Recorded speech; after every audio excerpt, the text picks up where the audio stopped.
خوشحالی حسام فرزان و عالی انصاری بعد از ازدواجشان. مراسم نکاح عالی انصاری و حسام فرزان در 27 ماه مبارک رمضان برگزار شد. عالی انصاری و حسام فرزان در کدام کشور زندگی می کند؟ دلیل ازدواج عالی انصاری با حسام فرزان چی بوده است؟ من در این ویدیو پیرامون حقایق همین ماجرا خواهم پرداخت، پس در ادامه با کانال دنیا اینفو باشید.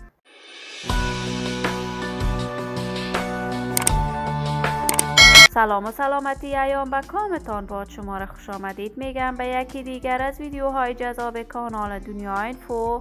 برای دوست شدن با این کانال علامت سابسکرایب را فشار دهید تا از ویدیوهای دیگر کانال دنیا اینفو هم آگاه شوید.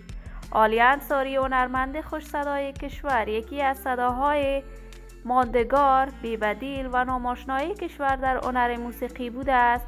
وی در یک خانواده هنری دیده به جهان گشوده. برادر و خانمان برادرش از جمله موفق‌ترین و با استعدادترین هنرمندان افغانستان هستند. عالی انصاری بعد از جدا شدن از همسرش به طور مسلکی برای هنر آوازخوانی پرداخت.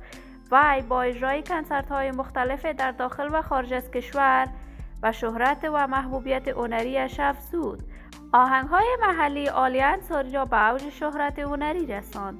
جدیداً عالی انصاری تصاویرش در صفحات مجازی نشر شده است و تمامی دوستداران و علاقمندانشان پیام‌های پر از مهر محبت تبریکی ازدواجشان را نشر کردند.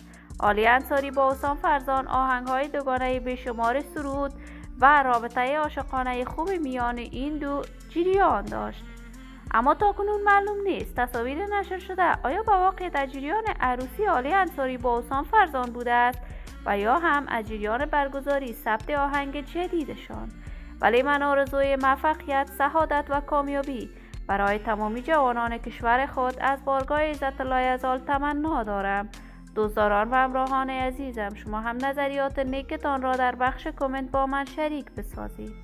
این ویدیو را با علاقمندان و طرفداران عالی انصاری و حسام فرزان به اشتراک بگذارید. اگر تا هنوز عضو کانال دنیا اینفو نشدید، پس برای عضویت با این کانال علامت سابسکرایب را فشار دهید. صحت و سلامتی برای هر یک از شما نازنینان از بارگاه عزت لایزال تمنا دارم. تا درودی دیگر امیتان را به الله منان سپرده، موفق و کامگار باشید.